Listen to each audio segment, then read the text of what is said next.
7 अक्टूबर 2023 को जब हमास ने इजराइल पर जमीन, आसमान और समंदर से हमला किया था, तो उस वक्त इजराइल के पीएम बेंजामिन नेतन्याहू ने कहा था कि हमास ने इजराइल पर हमला करके नर्क का दरवाजा खोल दिया है, जिसका अंजाम हमास को भुगतना ही होगा। और तब इजराइल ने कसम खाई थी कि वो हमास को मिटाकर ही मानेगा, और यही वजह है कि आज पूरा गाजा एक वीरान खंडहर में तब्दील हो गया है। लेकिन इस सब के बीच हमास को बचाने के लिए लेबनान का हिजबुल्लाह भी उत्तरी इजराइल पर लगातार बमबारी कर रहा था। लेकिन आईडीएफ सब्र का घूंट पीकर सिर्फ उसके हमलों का जवाब दे रही थी।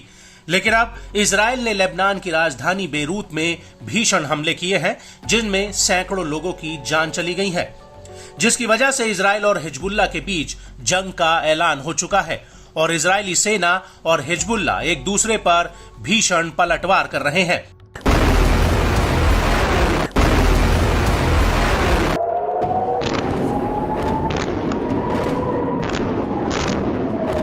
और इसी कड़ी में हिजबुल्लाह ने आईडीएफ को दहला कर रख दिया है। दरअसल हिजबुल्लाह ने 26 सितंबर 2024 को उत्तरी इजराइल पर 2 बहुत बड़े हमले किए।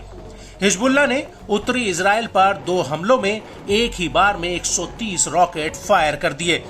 हिजबुल्लाह के मुताबिक 26 सितंबर की दोपहर को उसने किरियत मैट्स्किन पर रॉकेटों का पहला जत्था फायर किया। इसके बाद उत्तरी हाइफा में Rafael advance defence system military industry complex पर ताबड़तोड़ रॉकेट बरसाए।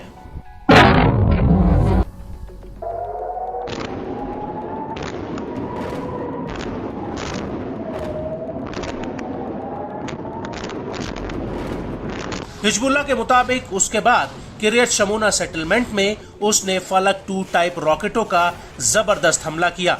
और जब हिजबुल्लाह के इन हमलों का जवाब देने के लिए इजरायली फाइटर जेट्स मैदान में उतरे, तो हिजबुल्लाह के लड़ाकों ने उन्हें भी खदेड़ दिया।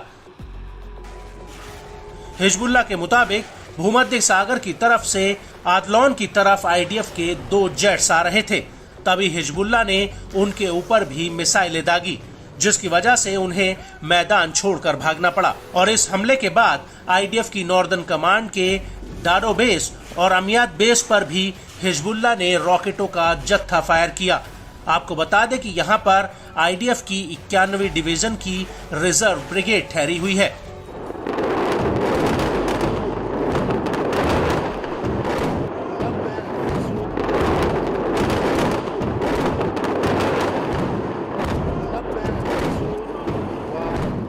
वहीं आयूद में हिजबुल्लाह ने करीब 50 रॉकेट और गोला बारूद फायर किया है। यहां तक कि शिमशन बेस पर भी हिजबुल्लाह ने कई घातक ड्रोन से हमला किया। हिजबुल्लाह के मुताबिक ये ड्रोन हमला आईडीएफ के अधिकारियों और जवानों की पोजीशन पर हुआ। हिजबुल्लाह का ये भी दावा है कि उसने सफाद और किरियत अता पर भी 80 और 50 रॉकेट दागे हैं। इसके बाद मिशहर बेस पर रॉकेटों का जत्था फायर किया गया।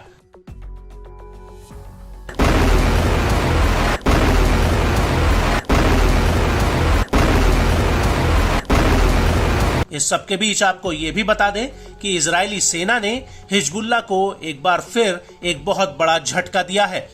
दरअसल लेबनान की राजधानी बेरूत के दक्षिण उपनगरीय इलाके में आईडीएफ ने एक बड़ी एयर स्ट्राइक की है, जिसमें हिजबुल्लाह की ड्रोन फोर्स के मुखिया मोहम्मद सरूर मारा गया है।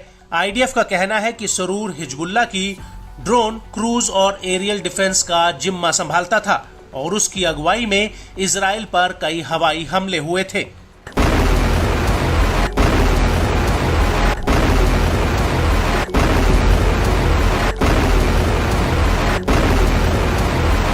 वहीं सरूर की बात करें तो उसने 1980 के दशक में हिजबुल्लाह को ज्वाइन किया था और वो राडवान फोर्स की अजीज यूनिट में था। यहां तक कि वो यमन के हूती के साथ मिलकर भी काम करता था।